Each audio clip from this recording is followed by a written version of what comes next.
still hear the bell. It's faint now, like a memory you're not sure you actually lived through.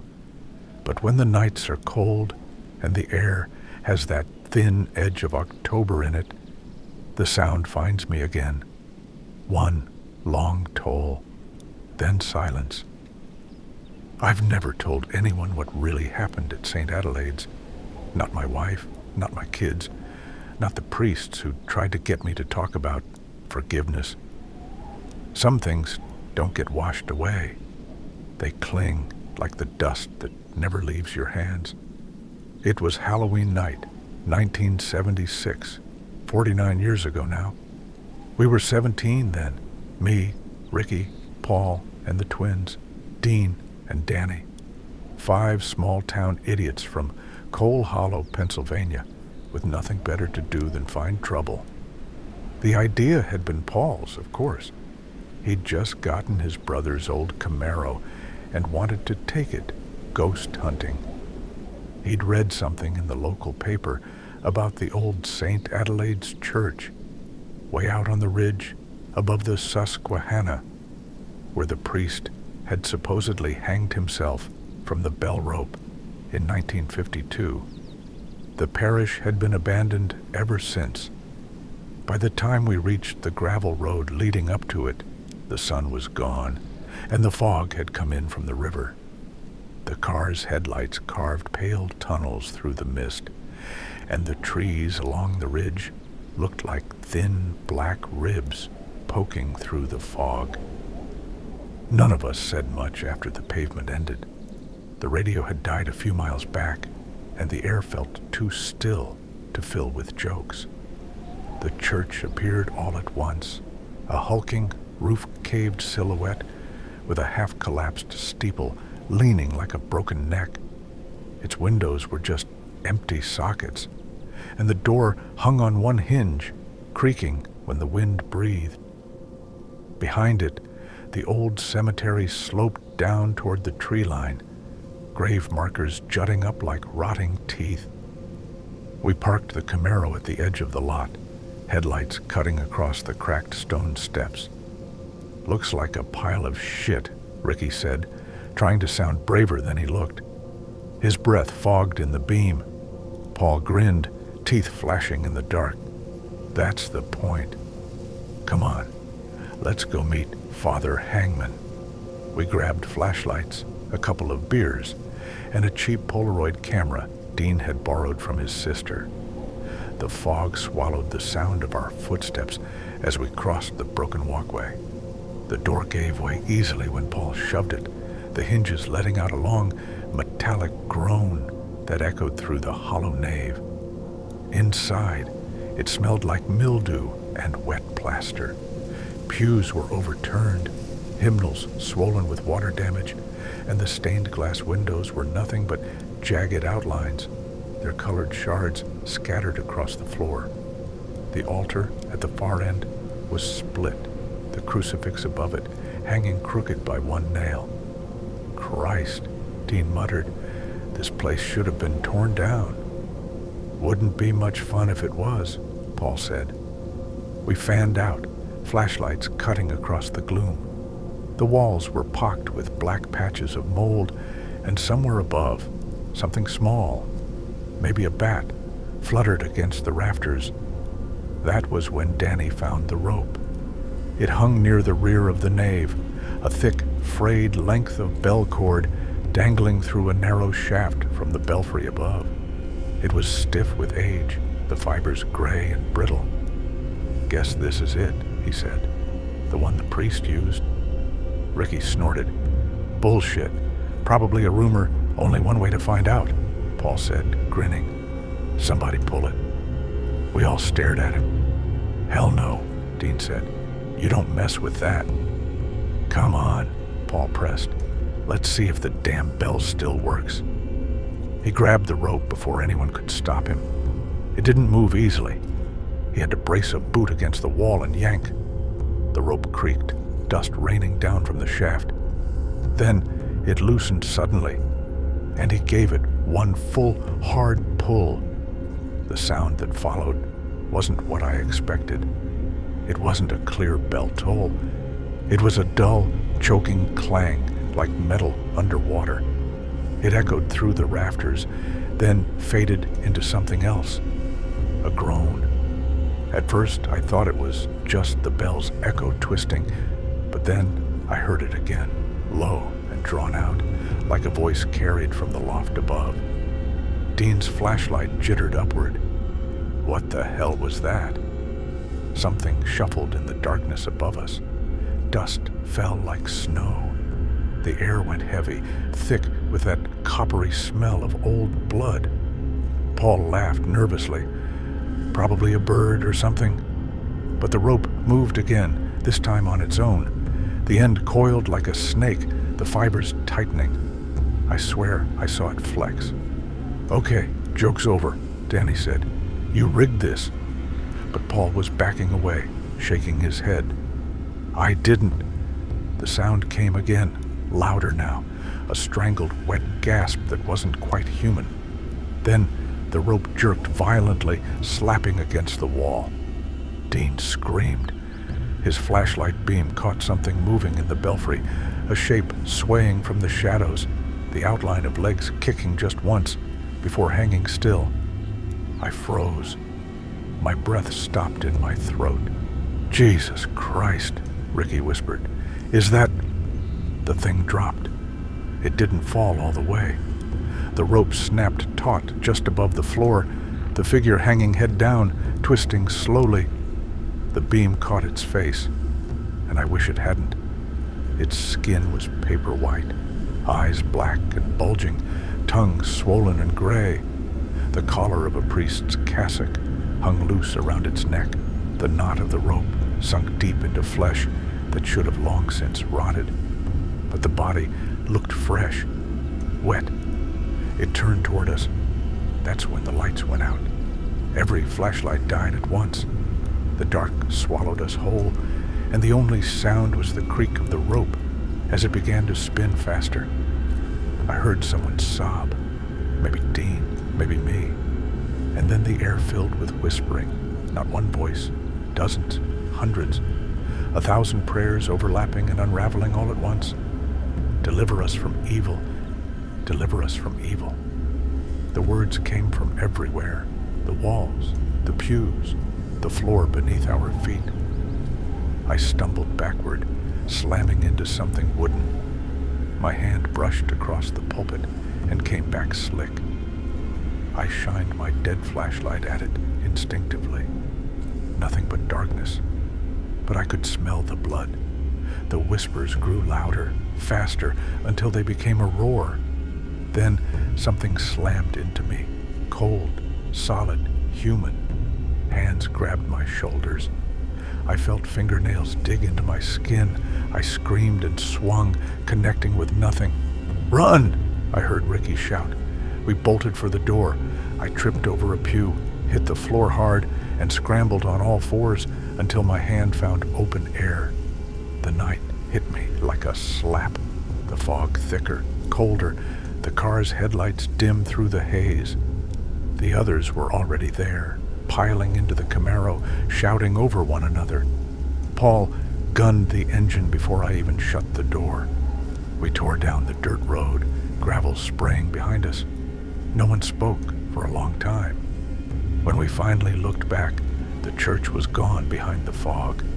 But above it, faint and distant, I swear I heard the bell toll once more. We didn't talk about it again. Not that night. Not ever. Ricky joined the Army a year later and died in training. The twins moved to Ohio and never came back.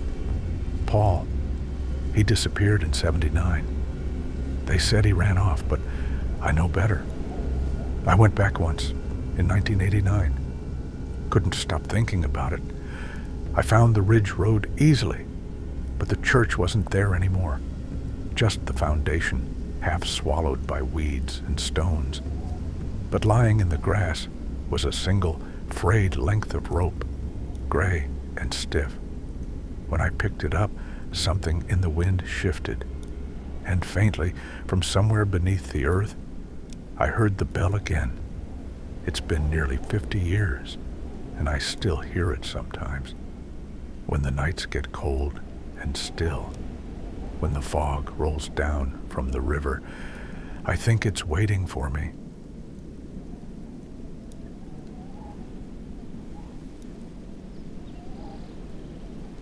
There are some sounds that never leave you. For me, it's the wind moving through dry leaves and over cold stones, that hollow whistle that sounds almost like breath.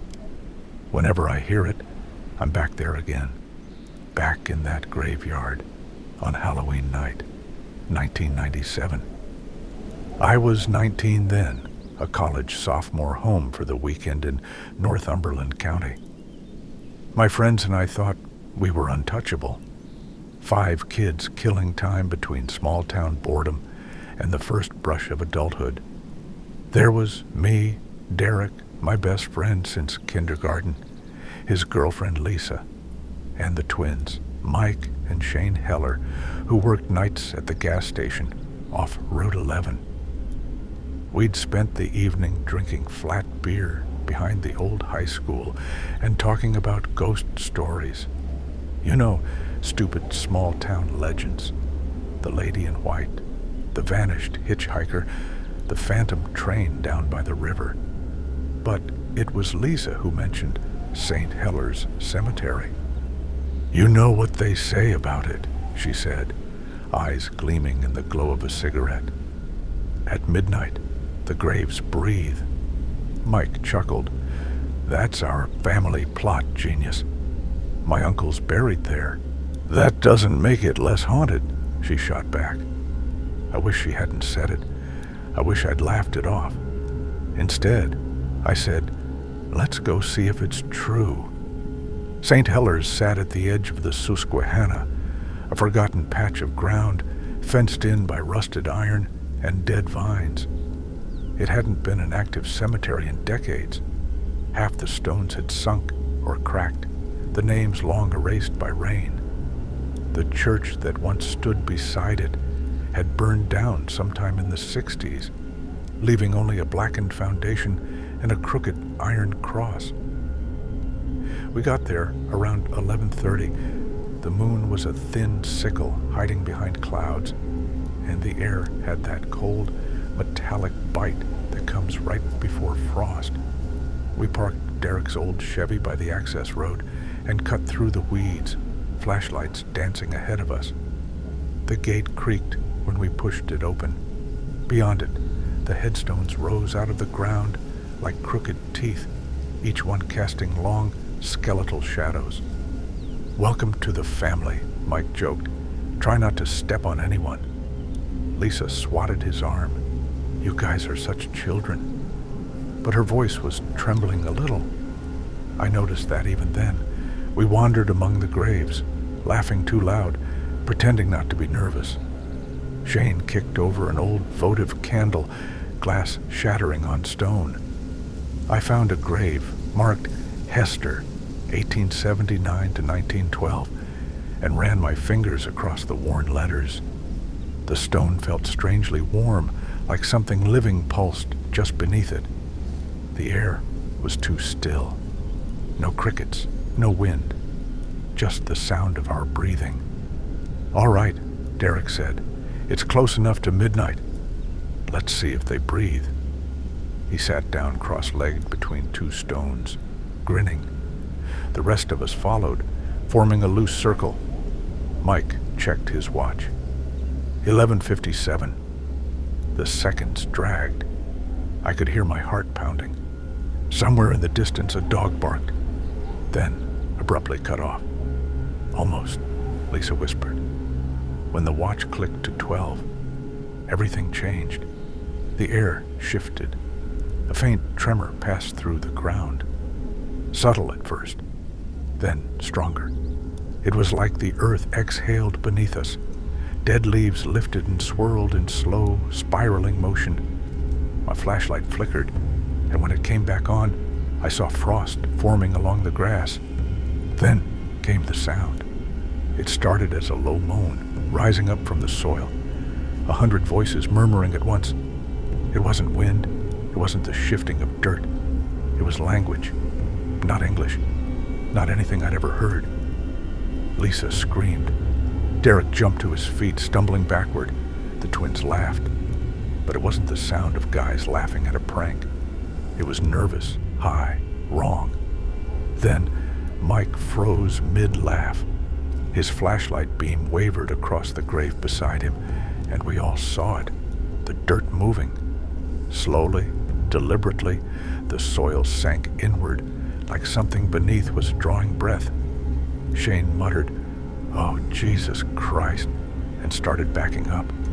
The earth pulsed again, deeper this time. The other graves began to stir, one after another, as if the entire cemetery had come alive. "Run," I said. But we didn't. We couldn't. Because the sound that came next pinned us where we stood, a cry, muffled but human, from beneath the ground. Lisa fell to her knees beside the Hester grave. "Someone's in there," she gasped, clawing at the dirt with bare hands. "Stop," I shouted, but she didn't hear me. The soil broke open, a dark hollow beneath. The smell hit first, rot, wet earth, and something like rusted iron. Then a hand emerged. It wasn't bone.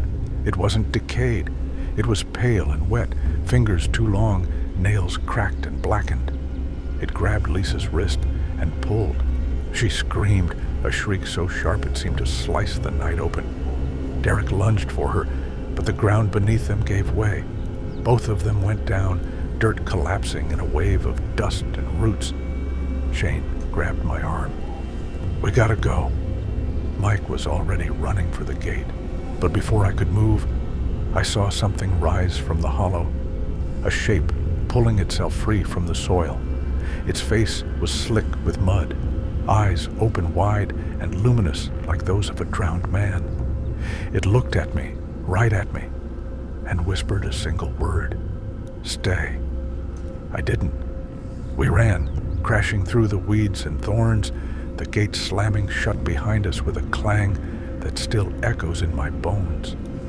By the time we reached the car, Mike was vomiting. Shane was crying. I turned back only once, just long enough to see a faint glow spreading across the graves, as if the earth itself was breathing light. We went back at dawn with the sheriff. The hole was there, but it was shallow, just disturbed dirt and bits of old coffin wood. No sign of Derek or Lisa.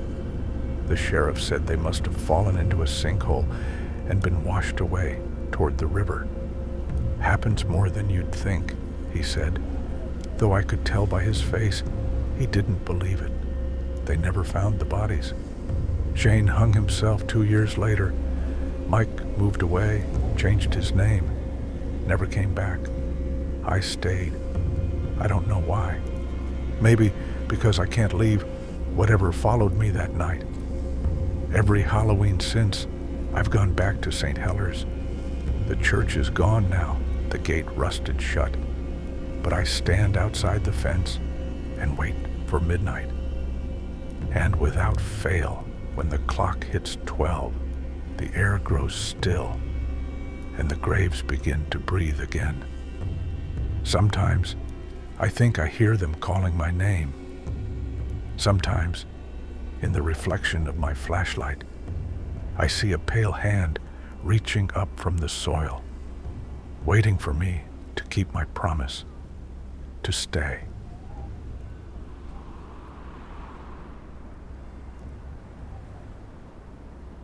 Back then, I was 28, living in a coal town outside Fairmont, West Virginia, the kind of place where the mountains close around you and the roads coil like veins. My daughter, Emily, had just turned 6. Her mother and I had split up the year before, so that Halloween was the first one I'd had her all to myself. I wanted it to be perfect. She was dressed as a witch, all felt hat and plastic broom.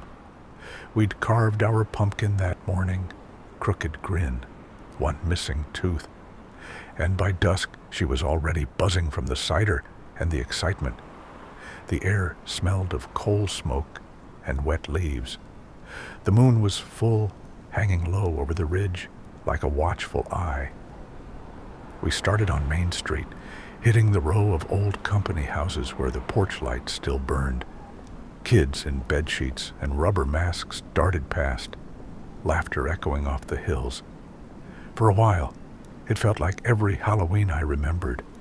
Simple, safe, small-town magic.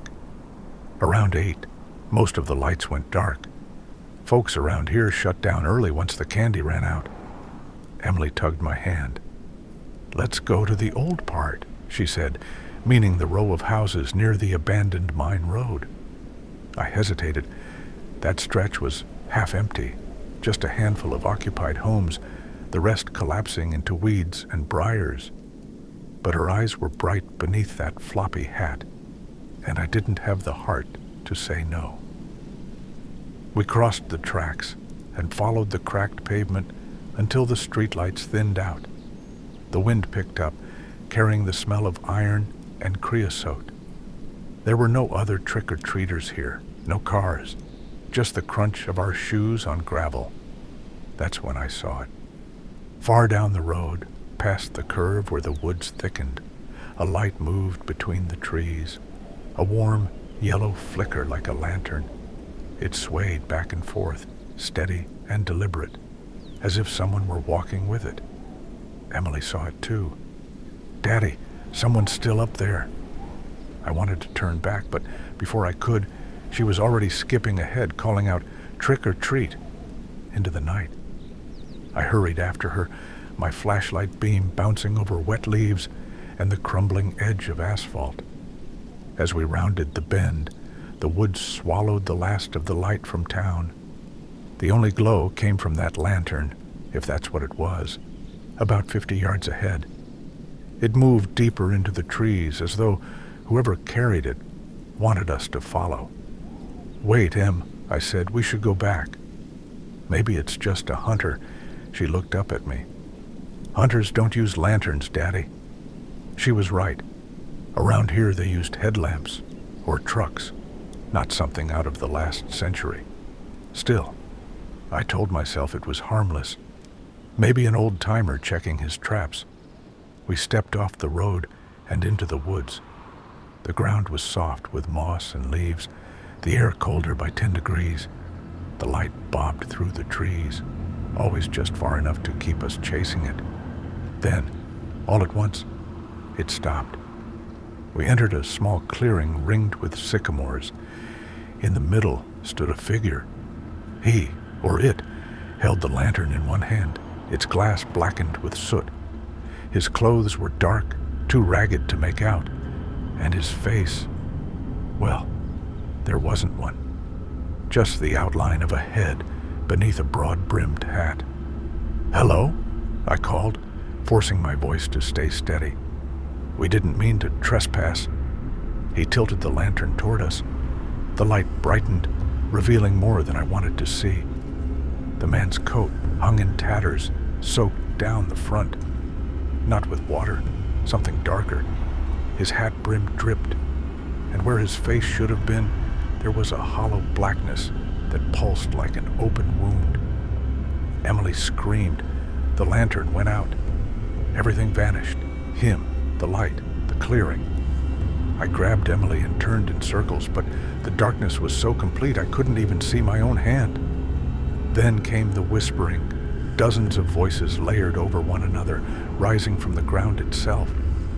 Words I couldn't understand, low and wet, like someone speaking underwater. Emily clung to me, shaking. "Daddy, he's behind us," she whispered.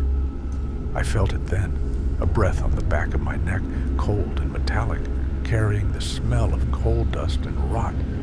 I ran. I don't remember choosing a direction, just tearing through branches, tripping over roots. Emily pressed against my chest. Behind us, I heard the lantern swinging again, its glass clinking softly, keeping pace with my every stumble.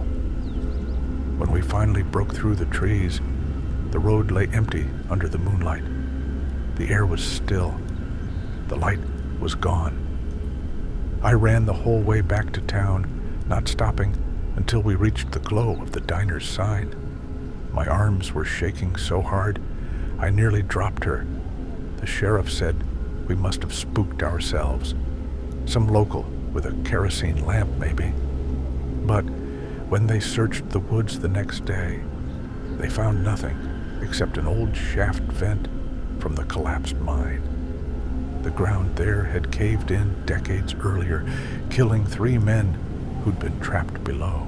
I didn't tell him that when we'd run out of the woods, Emily's witch hat was gone, or that 2 weeks later, I found it lying on our porch, damp and streaked with black dust. Emily doesn't remember much now. She's grown, has kids of her own. When I try to talk about it, she laughs it off, says it must have been a trick of light. But every year, on Halloween night, I sit out on the porch with a cup of coffee and watch the tree line. And sometimes, if the wind dies and the air smells of iron, I see that faint glow moving through the woods again, the lanterns swaying side to side, closer each year. I don't know what it wants, or why it followed us home. But I've learned one thing since 1991. There's no such thing as an empty mine in West Virginia. Something always stays behind to keep the light.